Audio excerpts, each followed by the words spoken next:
Okay guys, हम लोग जैसे कि पार्ट 1 का केमिकल बॉन्डिंग पढ़ चुके थे और इसका पार्ट 2 हम देखेंगे आज।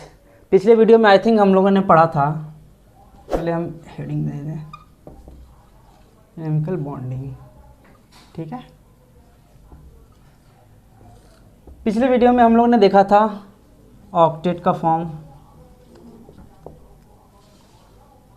कोसले का कुछ नियम देखा था, कोसेल का कुछ देखा था, लेविस का कुछ डुप्लेट फॉर्म का देखा था हम लोगों ने, कुछ आयनाइजेशन इंथैल्पी और कुछ इलेक्ट्रॉन गेन इंथैल्पी के बारे में पढ़े थे। ये कंप्लीट हो चुका था आपका, ये कंप्लीट हो चुका था, लेविस कंप्लीट हो चुका था, डुप्लेट कंप्लीट हो चुका था। आयनाइजेशन इंथैल्पी के बारे में मैंने बताया था, इलेक्ट्रॉन गेन इंथैल्पी के बारे में हम लोग डिस्कस किए थे, और एक और था लैटिस इंथैल्पी। इसके बारे में भी ऑलरेडी हम लोग डिस्कस कर चुके थे। आज इसको देखेंगे और कुछ एक्स्ट्रा पार्ट भी देखेंगे इसके आगे। चलिए, हम पहले ऑक्टेट फॉर्म जो 8 बनाता हो, यानी कि टोटल स्टेबिलिटी क्रिएट करता हो। ठीक है, ओके। कोसले ने ये बताया था कि जो इंटीरियर पार्ट है, यानी वैलेंस सेल इलेक्ट्रॉन ऑर्बिटल को छोड़ के, जो वैलेंस ऑर्बिटल है हमारा, उसको छोड़ के सारे वाले पार्ट को किरणर बोलते हैं, और इस पार्ट को बोलते हैं valence shell electron orbital. Okay, अब लेविस के, अच्छा हाँ, एक बात और, आज हम लेविस की थ्योरी कुछ पढ़ेंगे कि इन्होंने क्या कैसे दिया था, और उसका हमने कहा था कि एक बाउंड्री होता था, लिमिटेशन होता था, तो उस लिमिटेशन को भी हम आज लेविस के लिमिटेशन को भी डिस्कस करेंगे। ठीक, डुप्लेट फॉर्म पढ़ चुके थे, only hydrogen form, duplet. Okay, ये H2 में हमेशा रहता है। Ionisation enthalpy, electron gain enthalpy और लैटिस इंथैल्पी, ये ऑलरेडी हम डिस्कस कर चुके थे। एक बार हम आज डिस्कस करके फिर से हम नए सीरीज से शुरू करते हैं। ओके, चलो चलिए देखते हैं। तो शुरू से शुरुआत करते हैं। सबसे पहला पार्ट हमारा ionisation enthalpy. Okay, basically ionisation enthalpy है क्या, उस दिन हम डिस्कस किए थे एक पॉइंट लेकर, NaCl का एक पॉइंट लेकर, कि क्लोरीन के पास 7 था और इसके पास 1 इलेक्ट्रॉन था, तो इसने इसको इलेक्ट्रॉन दे दिया, तो इसका ऑक्टेट बन गया। ठीक है, और इसका भी काम हो गया, ये भी अपना बॉन्ड बॉन्ड वहाँ पे फॉर्म कर लिया। तो इस क्या होता है बेसिकली आयनाइजेशन इंथैल्पी में, कि अगर कोई एलिमेंट, देखो ये है हमारा Na है, Na एक प्लस में रहता है क्योंकि एक दे देता है, और Cl इसके पास एक्स्ट्रा आया है, तो ये एक्स्ट्रा का फॉर्म है कि इसके पास एक एक्स्ट्रा आया है और ये इसके पास एक कमी हो चुकी है, तो NaCl। इसमें क्या होता है कि Cl जो अपनी एनर्जी चाहता है, देख इससे एक इलेक्ट्रॉन लेने के लिए इसको एनर्जी तो लगानी पड़ेगी भाई, तो वो जितनी एनर्जी लगाता है आयनाइजेशन गेन इंथैल्पी। और जब ये इलेक्ट्रॉन इसमें आता है, इस फॉर्म में जब हो जाता है जब इलेक्ट्रॉन ये पूरा कंप्लीट ऑक्टेट बन जाता है, इस फॉर्म में ये हो जाता है, तो कुछ एनर्जी रिलीज होता है, उसको बोलते हैं इलेक्ट्रॉन गेन इंथैल्पी। फिर से समझिएगा, इसके पास इलेक्ट्रॉन है तो इसको कुछ एनर्जी लगानी पड़ती है Cl को Na से लेने के लिए। ठीक, तो उस ड्यूरेशन में कुछ Cl अपनी एनर्जी Na को देता है उससे इलेक्ट्रॉन निकालने के लिए, और जब वो इलेक्ट्रॉन Cl के पास वापस आता है क्लोरीन के पास, तो उससे कुछ एनर्जी रिलीज होती है जिसको हम कहते हैं इलेक्ट्रॉन गेन इंथैल्पी। ओके, यहाँ तक तो हम क्लियर हैं। ठीक है, तो इसको हम लिखेंगे कैसे, इसका भी हम देख लें कुछ। हाँ, तो इसका हम देख लेते हैं। तो इसको हम बेसिकली डिफाइन ऐसे कर सकते हैं, required energy to remove electron from neutral atom in gaseous state ठीक है, इन गैसियस स्टेट। अच्छा, एक चीज़ हम आप लोग को बताना चाहते हैं, ये तो समझ में आ गया कि required energy to remove electron from the neutral atom, sorry atom यहाँ पे मिस्टेक मैंने कर दिया। हाँ, तो ये neutral atom in gaseous state, जैसे समझो यहाँ पे है Na+, Na के पास 1 है, ये क्लोरीन है, इसके पास 7 है, ठीक है, एग्जाम्पल में दिखा रहे हैं। ये आराम से जितना इसको Cl से Na से जो इलेक्ट्रॉन निकालने के लिए जो Cl के पास जितना एनर्जी होगा, इसको निकालने के लिए उसको हम बोलते हैं आयोनाइजेशन गेन एंथैल्पी, ठीक है।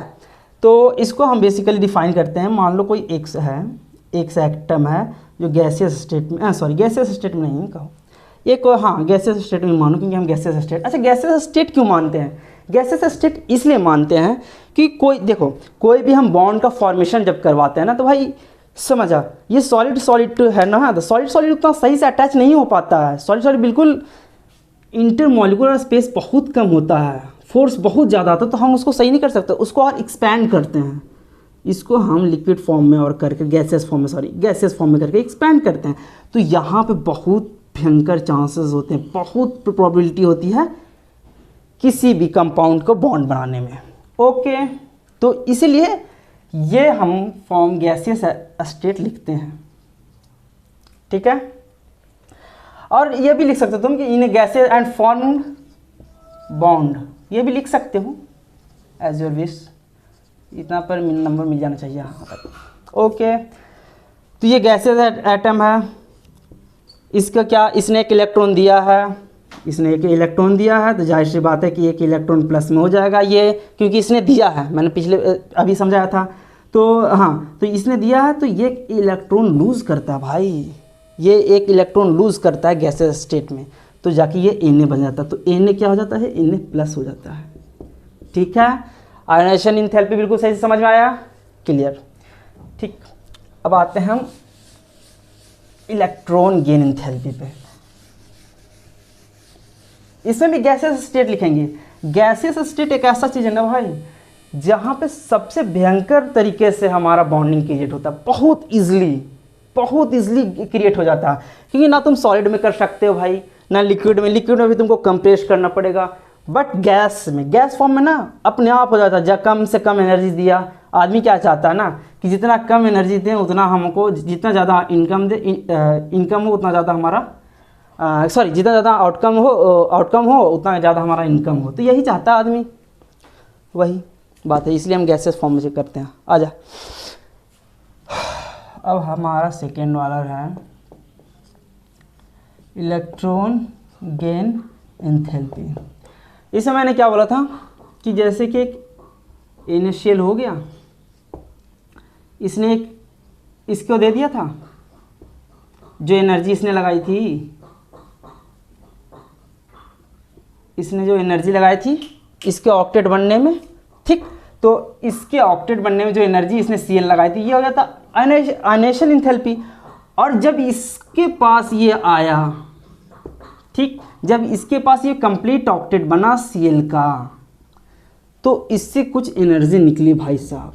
हाँ, एक बात मैंने कहना भूल गया कि जो आयोनाइजेशन एंथैल्पी है, याद रखना, आयोनाइजेशन एंथैल्पी है वो हमेशा इंडोथर्मिक रिएक्शन है। क्यों? क्योंकि वो एनर्जी ले रहा है, इन्हें हमारा एनर्जी ले रहा है ना, Cl की तरफ से जा रहा था इन्हें, तो वो आराम से, इसमें क्या एनर्जी बाहर निकल रहा है, यहाँ पे क्या है, एनर्जी बाहर निकल रहा है, तो ये हो गया तुम्हारा एक्सोथर्मिक रिएक्शन, ठीक है, ये तुम्हारा एक्सोथर्मिक हो गया।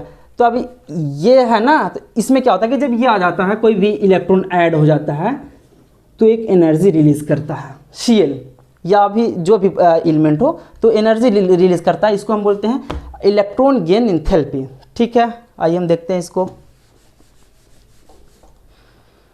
इलेक्ट्रॉन गेन एंथैल्पी को हम बड़ी बढ़िया से देखेंगे। When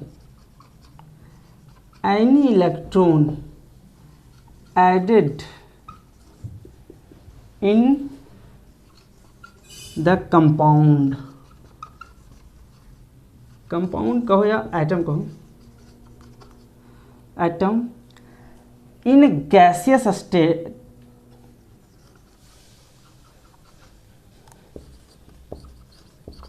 and energy released.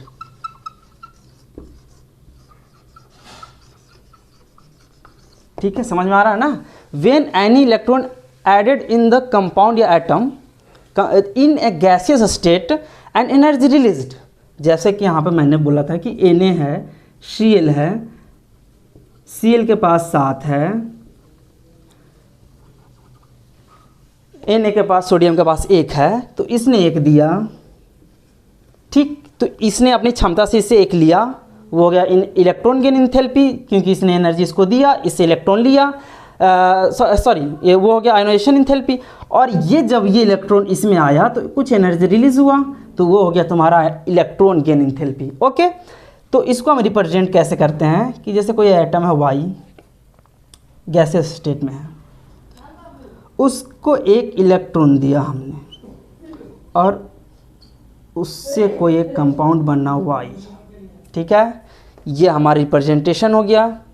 और ये हमेशा क्या होता है भाई, एक्सोथर्मिक, पर इसमें एक एक्सेप्शन है।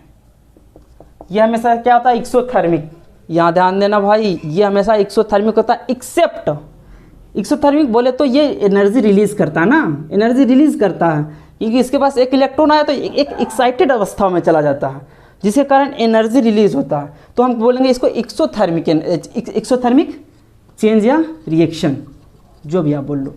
ठीक, अब ये एक्सेप्शन में इसका एक केस है। एक्सेप्शनल केस क्या है, नोबल। एक्सेप्शनल केस क्या है, नोबल एलिमेंट। एक्सेप्शनल केस हमारा, जैसे कि हमने तो यहां समझ लिया कि भाई ये क्या है, एक्सोथर्मिक रिएक्शन। ठीक, एक्सेप्शनल केस क्या है, नोबल एलिमेंट। अब नोबल एलिमेंट देखो, तुम ये पढ़ोगे इसके लास्ट चैप्टर 11th के, तुम लास्ट चैप्टर में आएगा कोऑर्डिनेट कंपाउंड कर कोऑर्डिनेट कंपाउंड, ये उसमें पढ़ोगे कि भाई ये कुछ जो नोबल गैसेस होते हैं, जैसे जेनॉन हो गया, क्रिप्टन हो गया, ये ऑक्सीजन के साथ रिएक्शन करते हैं। ये रिएक्शन हालांकि ये करते हैं कि इसका लेटिस एंथैल्पी अप्रॉक्स इक्वल होता है। ये पढ़ोगे जब हम पढ़ाएंगे ना कोऑर्डिनेट कंपाउंड, तो इसमें बताएंगे। फिलहाल ये समझो कि ये कुछ कंपाउंड जो है नोबल गैस के, वो भी अपना कंपाउंड फॉर्मेशन करते हैं। तो इसके कारण ना भाई, इसके कारण यहाँ पे इलेक्ट्रॉन गेन इंथैल्पी में ये एक्सेप्शनल केस हो जाता है। ये यहाँ एक्सोथर्मिक हर एक पे काम करता है, बट इन जैसे ये नोबल गैस की बात आती है, वो इंडोथर्मिक में कन्वर्ट हो जाता है। क्यों इंडोथर्मिक में कन्वर्ट हो जाता है, क्योंकि भाई वहां पे ना एनर्जी को बिल्कुल कंप्रेस कर दिया जाता है, बिल्कुल कंप्रेस करके वहां पे, जैसे कि एग्जांपल मैं ले लेता हूं, बनता एक है, देखना सारी एफ है, एक सी हो F2। ठीक है, तो ये हो गया तुम्हारा, एक हो गया KrF2 क्रिप्टन का, तो ये तुम्हारा हो गया। ठीक, फ्लोरीन का होता है, ये ऑक्सीजन का होता है, फिर ये भी होता है एक CF2 करके होता है। तो ये सब सारे रिएक्शन बनते हैं। ठीक है, तो ये जिनॉन, क्रिप्टन, जाहिर सी बात है ये सब सारे नोबल गैस हैं, फिर भी ये कंपाउंड बना रहे हैं। तो इसको हम बिल्कुल कंप्रेस करते हैं, इसमें इसको ना, इसको भी कंप्रेस करते हैं। जो इलेक्ट्रॉन गेन इंथैल्पी जो हमारा रिलीज हुआ था यहाँ से, ये हमारा जो रिलीज हुआ था ना, इसको भी कंप्रेस करते हैं इसमें, इसीलिए इसको हम बोलते हैं इंडोथर्मिक रिएक्शन। एक्सेप्शनल केस क्या है, नोबल एलिमेंट। ठीक है, मैं इसको हाईलाइट कर देता हूं, नोबल एलिमेंट। ठीक है, ओके, यहां तक कोई इश्यू नहीं है, आगे चलते हैं हम। अच्छा, यहां मैंने कोऑर्डिनेट चीज में इस्तेमाल किया, जो इस चैप्टर में पढ़ना है, कोऑर्डिनेट कंपाउंड। बट इस चैप्टर में मैंने प्रीवियस वीडियो में पढ़ाया था आपको electrovalent compound, bond, sorry electrovalent bond, जिसको हम आयोनिक बॉन्ड बोलते हैं, और covalent compound and covalent bond के थ्रू जो बनता है, जैसे कि आयोनिक कंपाउंड। ठीक है, आयोनिक बॉन्ड के थ्रू, जिसको हम बोलते हैं इलेक्ट्रोवैलेंट बॉन्ड। ठीक है, उसके बाद कोवैलेंट बॉन्ड मैंने भी बताया था। अब यहां पे एक हमारे सामने नाम आया था कि जेनॉन OF2, ये कौन सा कंपाउंड है, कोऑर्डिनेट कंपाउंड है। क्या कोऑर्डिनेट कंपाउंड, अभी हम लोगों ने डिस्कस किया था कि कोऑर्डिनेट की, तो कोऑर्डिनेट कंपाउंड किसी के थ्रू तो बनता होगा, हम कंप्रेस ऐसे थोड़ी ना कर देंगे। जो एक्सेप्शनल केस में पढ़े थे इलेक्ट्रॉन गेनिंग थेरेपी का एंडोथर्मिक रिएक्शन, ठीक, तो ये एक्सेप्शनल केस, तो ये क्यों क्यों भाई, कि ये क्या है, ये कोऑर्डिनेट कंपाउंड इसमें पढ़ना है। तो इसका क्या कोऑर्डिनेट कंपाउंड पढ़ना नहीं, कोऑर्डिनेट कंपाउंड का बॉन्ड पढ़ना, कोऑर्डिनेट बॉन्ड जिसको हम कहते हैं। अब हम इसको डिस्कस कर लें कि कोऑर्डिनेट बॉन्ड होता क्या है एक्चुअली में।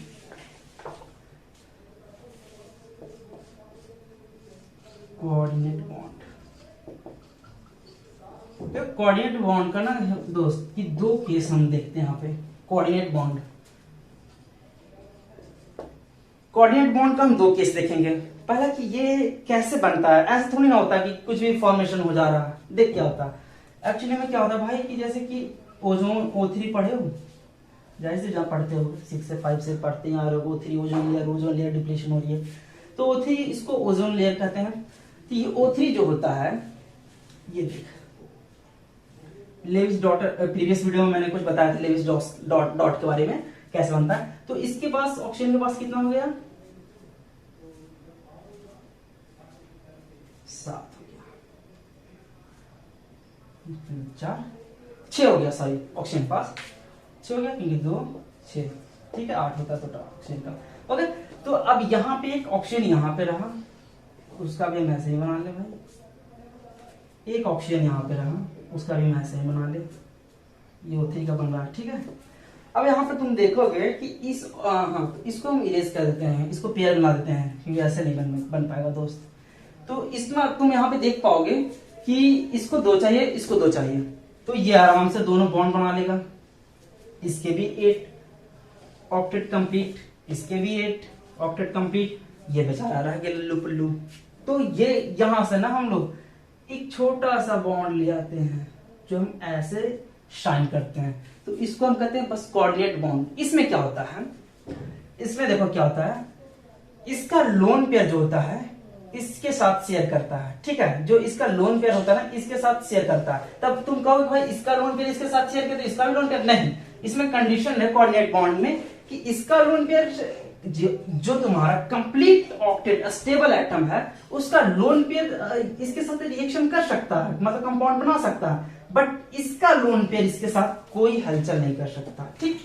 तो हम यहां पे देखेंगे 2 कंडीशन। पहला क्या हुआ, अनइक्वली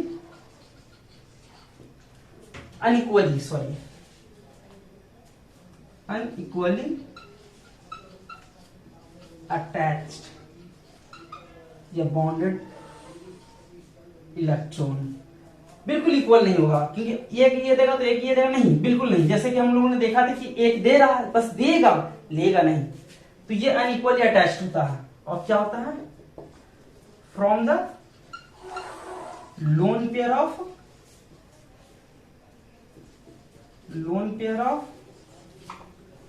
a stable atom,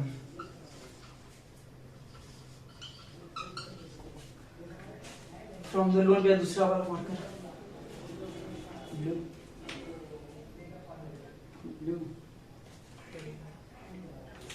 हाँ okay sorry guys, from the lone pair of stable atom. तो यहाँ पे हम देख लेते हैं, ये दोनों कंडीशन यहाँ पे हम फॉलो करवा के देख लेते हैं। जैसे कि कोई ऑक्सीजन O3 है, यहाँ पे एग्जांपल में O3 बन गया इसका, ठीक ठीक ठीक है। इसके पास 6, इसके पास 6 है, बना सकते हैं, इसके पास 6 है, ठीक है दोस्त। ये इससे दो ले लिया, ठीक है, इससे 2 ले लिया दोस्त, इससे 2 ले लिया, सॉरी इससे 2 ले लिया, इसका ऑक्टेट कंप्लीट, इससे 2 ले लिया, दोनों का शेयरिंग हो गया, इससे ऑक्टेट कंप्लीट, बट ये बेचारा रह जाता है। तो इसका पहला कंडीशन क्या है, अनइक्वली अटैच्ड बॉन्ड। तो ये भाई इक्वली अटैच नहीं होगा कि भाई जितना तुम दो उतना दो। जैसे एक बॉन्ड अटैच हुआ तो जाहिर सी बात है एक इसका इलेक्ट्रॉन इसके पास गया, एक इसका इलेक्ट्रॉन इसके पास गया, तो शेयरिंग कोवैलेंट कंपाउंड का कुछ रूल दिख रहा है यहाँ पे, तो यहाँ दिख रहा है। बट यहाँ पे क्या होता है ना भाई मित्र, कि ये बस एक रूल के अनुसार बना दिया, इसको भी बेचारे को अटैच करो, O3 ऐसे थोड़ी ना बन गया, तो इसको अटैच करा देते हैं। तो इसको कहते हैं डोनर एक्सेप्टर। ठीक, ये हो गया डोनर तुम्हारा, ये एक्सेप्टर। इस वाले पोर्शन को हम कहते हैं डोनर एक्सेप्टर। और दूसरा कंडीशन क्या, from the lone pair of stable atom. Stable atom हमारा ऑक्टेट है, O3 है, इसका लोन पेयर हमारा क्या कौन सा है, इसका लोन पेयर ये जो बचा, तो इससे एक अटैच आराम से सीधे हो, आराम से इजिली हो जाएगा इससे। ये डोनर हो गया, ये एक्सेप्टर हो गया। इसको हम यहाँ पे लिख ऐसे ऐसे जो साइन मारते हैं ना दोस्त, इसको हम बोलते हैं डोनर जो डोनेट कर रहा है, एक्सेप्टर जो एक्सेप्ट कर रहा है। तो इसको हम ऐसे करते हैं, ठीक है, डोनर और एक्सेप्टर। ठीक, अब आगे चलते हैं। अच्छा, कुछ चीज देखे हो तुम कि भाई जब हम कोई भी, ये होगा हमारा कोऑर्डिनेट कंपाउंड, इसमें तो कोई दिक्कत होना नहीं चाहिए, अनइक्वली अटैच है, अनइक्वली अटैच हो गया। From the lone pair of a stable atom, stable atom के लोन पेयर के थ्रू ये हो गया। तो इसको हम सिंपलिसिटी में हम जो लिखेंगे, सिंपली ऐसे लिखेंगे, अगर हम स्केलेटन फॉर्म बनाएंगे तो इसका, ठीक, नेट बना के बाद मस्त बैठा है इससे। ठीक है, ओके। अब ये हमारा कोऑर्डिनेट बॉन्ड हो गया। अच्छा चलो, ये कभी पोलराइजेशन, हाँ, इससे पहले हम पोलराइजेशन से पहले हम देख लेते हैं लेविस के नियम। लेविस महाराज ने क्या क्या कैसे फॉर्मेशन का, कैसे हम किसी का डायग्राम बना सकते हैं, फॉर्मूला स्ट्रक्चर फॉर्मूला बना सकते हैं। हाँ, तो देखो ये लेविस ने जो दिया था, लेविस का जो अप्रोच था, लेविस डॉट अप्रोच 1916 में दिया था। डॉट अप्रोच में क्या है तुम्हारा कि पहले देखो, जब भी हम किसी चीज़ को बॉन्ड बनाते हैं, किसी चीज़ का किसी से बॉन्ड कराते हैं, तो उसमें हम ध्यान देते हैं। जैसे मेरे पास NaCl है, NaCl का लेके चल रहे हैं तो उसी का लेके चलें। तो NaCl है, जैसे सपोज करो NaCl हमारे पास, ठीक, तो इसमें हम कैसे डिफाइन करेंगे कि भाई इसमें NaCl का, जैसे सपोज करो Na के पास एक होता है, हमने तो वहाँ पर सोच रहे थे कि भाई एक होता है, Cl के पास कितना है, 7 है। ठीक, तो ये आराम से इसके साथ देखे ये ऑक्टेट फॉर्म बना, ये अपना बना लगता है। तो लेकिन क्या होता है कि जैसे NaCl तो ये बना लिया भाई, लेकिन कैसे हम पता करेंगे सेंट्रल एटम कौन है। तो सेंट्रल एटम के लिए जिसका लिस्ट इलेक्ट्रोनिगेटिविटी होता है,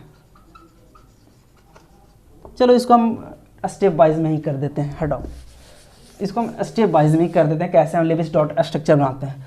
पहला पॉइंट है फाइंड आउट सेंट्रल एटम।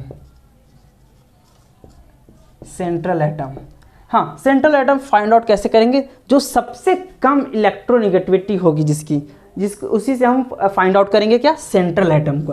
अब ये देख कर कैसे कर सकते हैं भाई, जैसे सपोज करो ऐसा ही तो होता है हमारा पीरियोडिक टेबल है, ठीक है, लैंथोसाइड, एक्टिनोइड वगैरह, ये हमारा पीरियोडिक टेबल है। ठीक, यहाँ पे हमारे पीरियड्स पढ़े हैं, ऐसे ऐसे करके, ऐसे सब करके ग्रुप पढ़े हैं। ठीक, तो हम जब नीचे से ऊपर बढ़ेंगे, ठीक, तो इसका क्या हो, इलेक्ट्रोनेगेटिविटी बढ़ेगी। ऐसे करेंगे तो इसके क्या होगा, इलेक्ट्रोनेगेटिविटी बढ़ेगी। ठीक, ये ऐसे करके इलेक्ट्रोनेगेटिविटी आराम से बढ़ रही है। ठीक, अब जो कम से कम इलेक्ट्रोनेगेटिविटी होगी, लिस्ट इलेक्ट्रोनेगेटिविटी, उसको हम क्या करते हैं, एज सेंट्रल एटम मान लेते हैं। ठीक है, as central atom put out करते हैं। अब लिस्ट इलेक्ट्रोनेगेटिविटी, जिसमें इसको from find out the central atom from list electronegativity. अब किसी को इलेक्ट्रोनेगेटिविटी ना समझ में आ रहा हो, उसके लिए एक छोटा सा कॉन्सेप्ट है, चलो समझ लेते हैं। कि जैसे देखो मान के चलो, अच्छा एक, हाँ, सेंट्रल एटम का एक एक्सेप्शन रूल है कि except hydrogen and halogen. Halogen बोलते हो 17 group just before of noble gas, जो नोबल एलिमेंट है उसके just before. Noble element. Noble element को तो ऐसा बन ही नहीं सकता ना, वो तो अलग चीज़ हो गया, नोबल गैस ही अलग चीज़ हो गया। तो इसको हम नोबल गैस को भी एज ए कंसिडर कर लेते हैं एक्सेप्शन में, नोबल गैस, ठीक, या एलिमेंट ही कंसिडर करो, एलिमेंट। तो क्या होगा एक्सेप्शन में, हाइड्रोजन, हैलोजन, नोबल एलिमेंट, ठीक। तो नोबल एलिमेंट का भी कभी ना कभी फॉर्मेशन हो जाता है, इसलिए हम इसको कंसीडर नहीं करेंगे। यही चीज़ हम आपको बताना चाहते थे। क्यों? क्योंकि भाई इसका भी कहीं ना कहीं हम फॉर्मेशन देखने को मिलेगा, जैसे कि हम कोऑर्डिनेट बॉन्ड में समझाए थे। अब इससे पहले टॉपिक चली थी ना कोऑर्डिनेट बॉन्ड की, उसे समझाते थे। तो अब देखो कि इसमें हम लिस्ट इलेक्ट्रोनिगेटिविटी कैसे छाटेंगे, इतना तो हमको पता हो जाएगा। सपोज करो कि ये भाई हमको पता है कि ये इलेक्ट्रोनिगेटिविटी इसकी लिस्ट है, यहाँ पे बढ़ेगी, तेज हो जाएगी, यहाँ से ऐसे बढ़ रही भाई ऐसे, ठीक है। यहाँ पे ऐसे ग्रुप्स होते हैं, ये पीरियड होता है, ठीक, 18 पीरियड ग्रुप्स। तो ये है, ठीक, 7 ग्रुप्स में ये डिवाइड हो गया, और ये 18 पीरियड में डिवाइड हो गया, ठीक है। अब यहाँ पे इलेक्ट्रोनिगेटिविटी देखने के लिए, जैसे कि मेरे पास तो ये हीलियम है, ठीक, लिथियम हो गया, और ये हमारा सोडियम हो गया। तो ये हम पहला ग्रुप से ले लेते हैं 3 एलिमेंट, ठीक, ऐसे समझो। अब ये हीलियम के, लिथियम का लिख लेते हैं आराम से। तो सॉरी, लिथियम, सोडियम का। तो लिथियम और सोडियम को ले लेते हैं, दो लेते हैं। ये ग्रुप, फर्स्ट ग्रुप का पे हमारा फर्स्ट ग्रुप का ये हमारे पास एलिमेंट है, क्या है, लिथियम और ये सोडियम। 3 हो गया, इसका 11 हो गया। अब यहाँ से समझते हैं हम कि इलेक्ट्रोनिगेटिविटी कैसे देखेंगे, कि ये हमारे पास इसको एक ऑर्बिटल हो गया, ठीक, ये हमारा न्यूक्लियस हो गया, दूसरा ऑर्बिटल हो गया, पहला ऑर्बिटल में 2 रखे हैं हम, ठीक है। और उसके नीचे जाओ, सोडियम के पास जाओ, तो 1 2 3, ठीक है। ये सॉरी, ये अलग है, ये अलग है, ठीक है। ये लिथियम हमारा, सोडियम है, 11 होता है, इसका 2 8 1। तो यहाँ से हमें ये समझ में आ रहा है ना भाई कि इससे और जो इसका वो हमारा है डिफरेंस जो है, ठीक है, इससे इसको भाई 2 ही पे काम करना पड़ा। इस रेडियाई को, न्यूक्लियर चार्ज को जो है 2 ही पे काम करना पड़ रहा है। यहाँ पे 2 इलेक्ट्रॉन हो गए, यहाँ पे 1 इलेक्ट्रॉन हो गया, तो इसके बीच भयंकर बॉन्डिंग होगी भाई, क्योंकि इसका क्या है, रेडियाई भी कम है, इसके पास रेडियाई भाई लंबा है। सिंपल सी बात है, इसका रेडियस लंबा है, तो न्यूक्लियर चार्ज वीक होगा ही होगा, ठीक। तो ये हम समझे electronegativity is directly proportional to nuclear charge. जितना न्यूक्लियर चार्ज होगा उतना इलेक्ट्रोनिगेटिविटी होगी हाई। अब क्या कहते हैं, इन्वर्सली प्रोपोर्शनल टू रेडियाई। जितना बड़ा रेडियाई होगा उतना ही कम इलेक्ट्रोनिगेटिविटी होगी, न्यूक्लियस रेडियाई, ठीक है। ये इसको अलग लिख लेते हैं हम। इतना समझ गए होगे शायद, होप कुछ समझोगे, क्योंकि यहाँ से न्यूक्लियस से यहाँ से चार्ज कहते हैं, इसका न्यूक्लियस के पास अपना कुछ चार्ज होगा, तभी तो ये दोनों स्टेबल हैं, ठीक। ये पढ़े होगे 9th में पढ़े होगे तुम लोग। इसको कहते हैं रेडियाई। तो जाहिर सी बात है electronegativity is directly proportional to nuclear charge और inversely proportional to nuclear radii, ठीक है। इसको रेड से हम अंडरलाइन कर देते हैं, ये बिल्कुल इलेक्ट्रोनिगेटिविटी। अब यहाँ से हम जिसका देखेंगे इलेक्ट्रोनिगेटिविटी हाई है, अगर हमको पता भी नहीं है तो एग्जैक्ट एकदम से तुरंत निकालेंगे उसको, देखेंगे दोनों के बीच में जिसका हाई है। जैसे कि मान लो कि कोई हमारे पास है CH4 है। अब CH4 में हाइड्रोजन तो एक्सेप्शन है, तो पहले ही छट गया, यहाँ पे हमने एक्सेप्शन में हाइड्रोजन लिख के रखा, तो इसको हाइड्रोजन को पहले ही हटा देंगे, तो जाहिर सी बात है सेंट्रल एटम हमारा कार्बन हो जाएगा। अब इसको हम देख लेते हैं, ठीक है। तो अब ये हो गया तुम्हारा पहला रूल। क्या देखेंगे, इलेक्ट्रोनिगेटिविटी देख लेंगे, यानी कि सेंट्रल एटम देख लेंगे।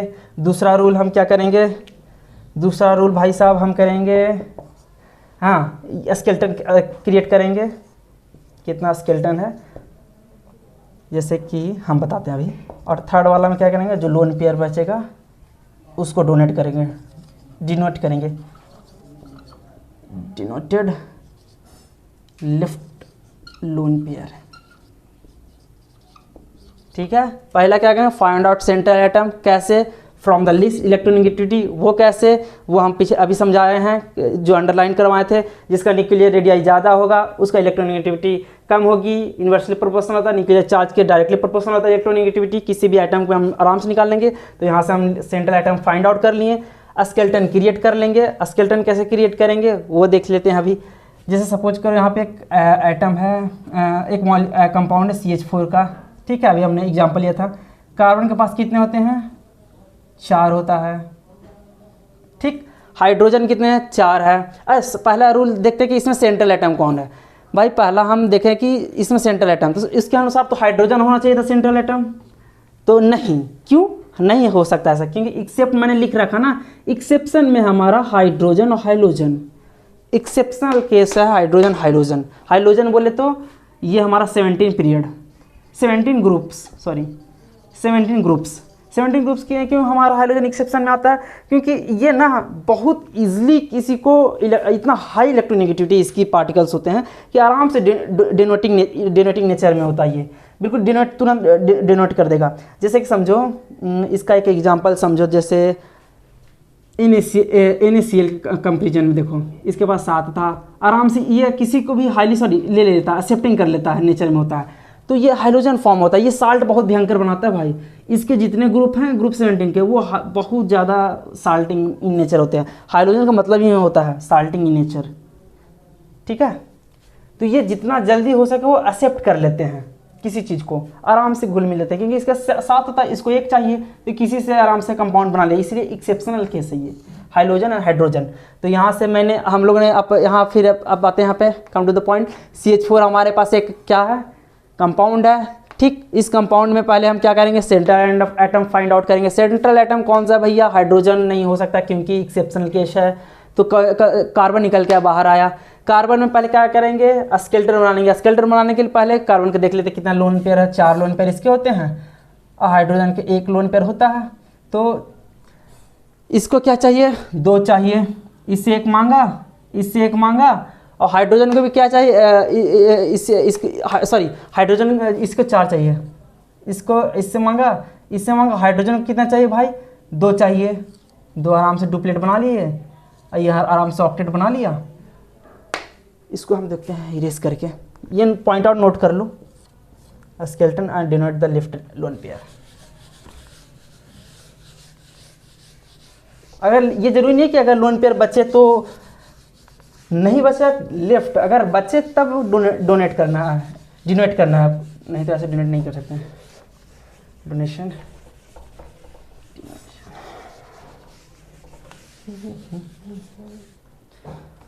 ओके, तो हम ये देख लेते हैं CH4 का, आराम से कार्बन है, 4 इसके होते हैं, वैलेंस इलेक्ट्रॉन है, इसके एक हाइड्रोजन है, एक इसका, एक इसका, और एक इलेक्ट्रॉन इसका, और एक इलेक्ट्रॉन इसका। आराम से स्केलेटन ये बन गया, ये CH4 का स्केलेटन हो गया यार, ठीक। अब ये हो गया ऑक्टेट, ये हाइड्रोजन निकल लेना, तो लिख लेना, हाइड्रोजन नहीं भी लिख सकते हो। तो ये क्या हुआ कि हमारा ये पूरा कंप्लीट हो गया, और यहाँ पे बच्चा ही लोन पेयर तो नहीं देंगे, बात खत्म। तो ये स्केलेटन हो गया, ठीक। अब दूसरा रूल में क्या करेंगे हम, ये हो गया। अब ऑक्टेट एक टाइम के बाद ना लाला ख़त्म हो जाता है। ऑक्टेट का लिमिटेशन भी कुछ है, जैसे देख लेते हैं, limitation of octet.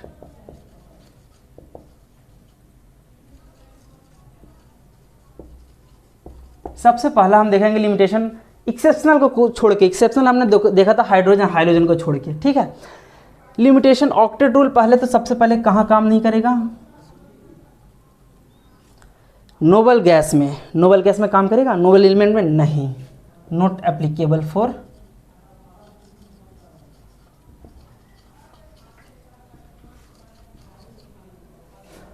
Nobel element. इसमें भी एक्सेप्शन है,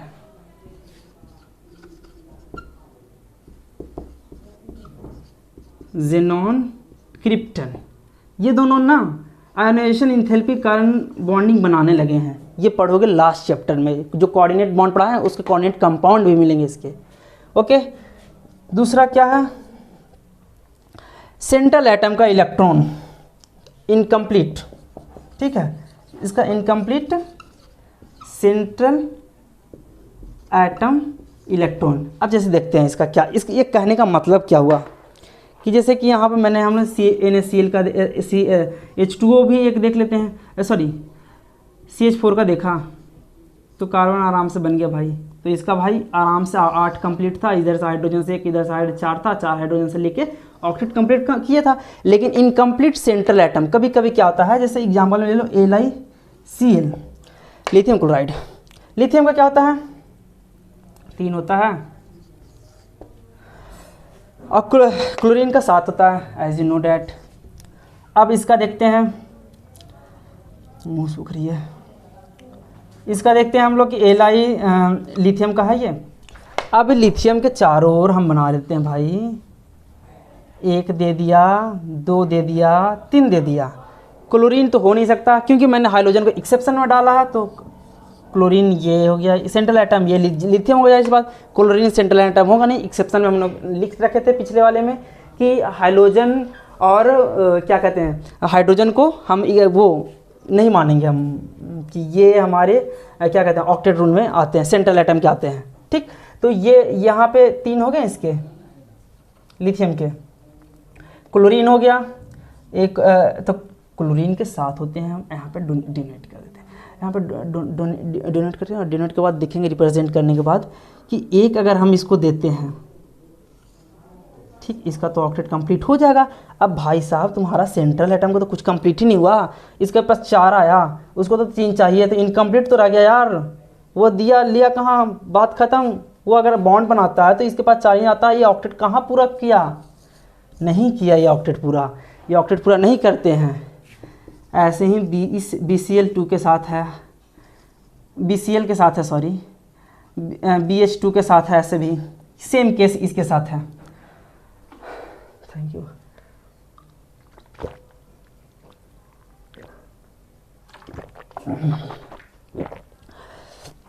तो ये सेम केस इसके साथ है कि लिथियम जो है वो इनकम्प्लीट हो जाता है, बिल्कुल ऑक्टेट हो पूरा होता ही नहीं है। तो भाई यहाँ पे इनकम्प्लीट सेंट्रल एटम, इनकम्प्लीट है, ऑक्टेट पूरा हुआ ही नहीं, क्योंकि LiCl में जाहिर सी बात है कि हाइड्रोजन को हम एज ए कंसीडर करें, सॉरी Li को एज ए कंसीडर करेंगे सेंट्रल एटम, क्योंकि हाइड्रोजन एक्सेप्शन में हमने ऑलरेडी लिख रखा था, तो इस वजह से। अब देखते हैं अगला,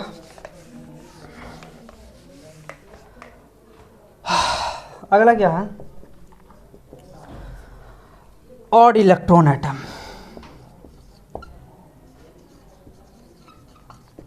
ठीक है, ऑड इलेक्ट्रॉन एटम में क्या होता है, बहुत गर्मी है। ऑड इलेक्ट्रॉन में क्या होता है, एनो मान लेते हैं। इसमें क्या होता है ना कि ऑड इलेक्ट्रॉन मॉलिक्यूल्स एटम या मॉलिक्यूल्स, इसमें क्या होता है भाई कि दोनों ही नकारे होते हैं, दोनों ही कंप्लीट नहीं होता। अब देखो एनो यहाँ पे हमने लिया नाइट्रिक ऑक्साइड का, तो यहाँ पे हम नाइट्रोजन का साथ, नाइट्रोजन का क्या कहते हैं साथ, तो इसका क्या हो जाएगा, तुम आप आराम से देख सकते हो, 2 बच गया, कितना बचा 5, ठीक। ऑक्सीजन क्या होगा 2, 6, ठीक है, ओके। तो अब ये 5 और 6 हो गया। अब तुम ही देख लो, यहाँ पे तो ऑक्सीजन को लेंगे नहीं क्योंकि हाइड्रोजन, सॉरी नहीं कोई भी इसका इलेक्ट्रोनेगेटिविटी, तो ऑक्सीजन को लेते हैं, छोड़ हटाओ, हाँ छोड़ हटाओ, क्या देख लो यहाँ पे, तो जाहिर सी बात है इलेक्ट्रोनेगेटिविटी कौन सा, सेंट्रल एटम पुट आउट करेंगे तो सेंट्रल एटम हमारा निकल के ये आएगा, अटैच करेंगे क्या, अच्छा दोनों का नहीं बन पाएगा, यहाँ पे देखो ना इसका बन पाएगा ना इसका बन पाएगा, क्यों, क्योंकि इसके पास 5 है, ठीक है, इसके पास 6 है।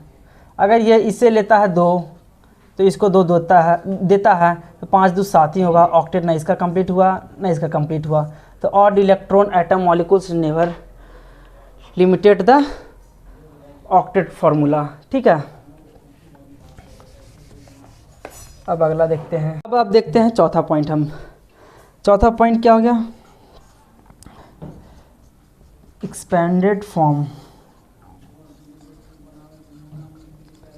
Of octet rule. बहुत गर्मी है आज भाई। ऑक्टेट रूल, ठीक है। अब यहाँ पे क्या कह रहा है, ऊपर हम इरेज कर दे रहे हैं, आप लोगों को दिल लिखना हो लिख लीजिए।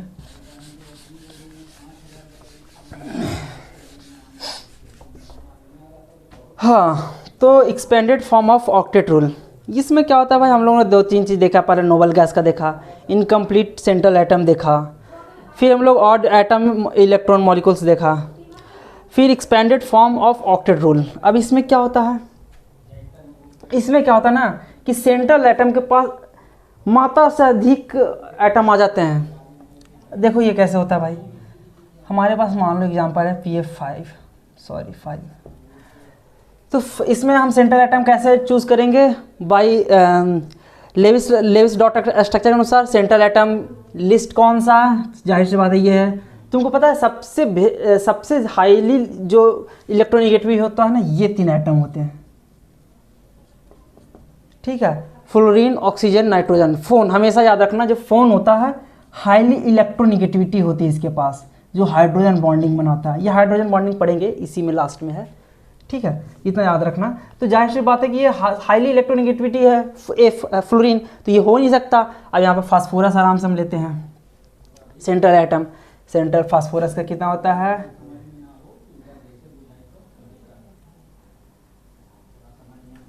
15 क्या होगा 2 8 5, ठीक है। अब यहाँ पे 5 फ्लोरीन है, फ्लोरीन तो 5 अटैच हो जाएगा भाई साहब, लेकिन दिक्कत ये है ना फ्लोरीन के पास कितने होते हैं वो भी देख लो भाई। फ्लोरीन का होता है 9 होता है, फ्लोरीन का 9 हो गया तो तुम्हारा हो गया 2 7।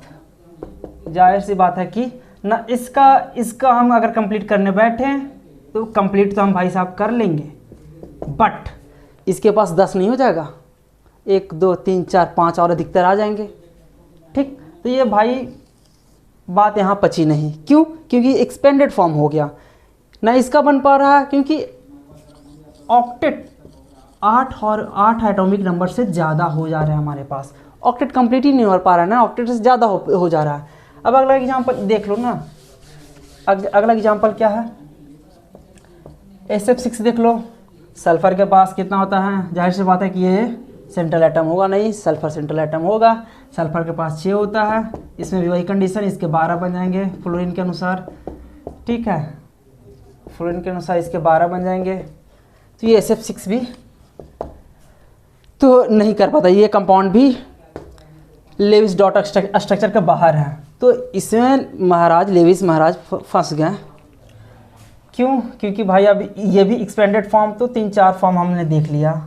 पहला फॉर्म देखा नोबेल, इसका एक और एग्जांपल है H2SO4, इसका आप बना लीजिएगा हो सके तो, ये आपके लिए टास्क है। H2SO4 इसका बनाइएगा, देखिएगा इसका नहीं बनेगा क्योंकि सल्फर है, ऑक्सीजन जोड़ो 4 ऑक्सीजन इधर डालो, हाइड्रोजन 1 डालो, नहीं हो पाता है, ज़्यादा हो जाता है, तो एक्सपेंडेड फॉर्म हो जाता है, ऑक्टेट रूल से ज़्यादा ये अपने पास ऑक्यूपाइड करने लगता है, तो ये जाहिर सी बात है ब्रेक डाउन कर देता है ऑक्टेट रूल को। अब ये नोबल गैस हो गया पहला, noble element incomplete central atom incomplete हो जाता है, जैसे नोबल गैस हीलियम, ये सारे नोबल एटम हुआ, ठीक। इनकम्प्लीट सेंट्रल एटम, इसका एग्जाम्पल हम लोगों ने देख लिया था, BaCl2 में, BH2 में, BCl में, ये सब में हम लोगों ने देख लिया था। Odd atom molecules nitric oxide में देखा था हम लोगों ने। Expanded form SF6, PF5, H2SO4 इसमें देखा था। तो ये सारे ना इसके क्या थे लिमिटेशन थे, जहाँ ये भाई साहब काम नहीं कर पाए। अब अगले दिन हम लोग जब मिलेंगे तो उसमें ये देखेंगे,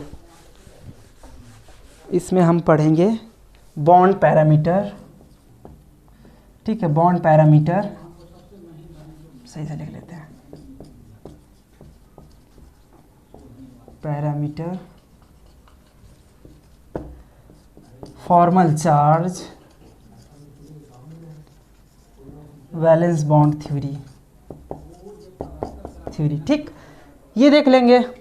बॉन्ड पैरामीटर हो गया, फॉर्मल चार्ज हो गया, वैलेंस बॉन्ड थ्योरी हो गया। अगर मॉलिक्यूलर ऑर्बिटल हद से हद तक हो सके तो हम इसको भी देख सकते हैं, नहीं तो हम देखेंगे इसको अगला वीडियो में। और ये ऑक्टेट फॉर्म हो गया तुम्हारा। तो ऑक्टेट फॉर्म में हम एक चीज़ देखना चाहते हैं, जैसे कि एक जैसे Na+ है और Cl- है, तो ये है ना, इसको क्या कहते हैं, कटायन। इसको क्या कहते हैं, निगेटिव फॉर्म को anion, as you know that. तो इसका पोलराइजिंग फॉर्म आगे पढ़ेंगे हम, कल पढ़ेंगे अगले वीडियो में इसका पोलराइजिंग फॉर्म। ठीक, ओके गाइस, यहीं पे देखते हैं, यहीं पे हम रखते हैं, अब अगला वीडियो मिलते हैं। Thank you.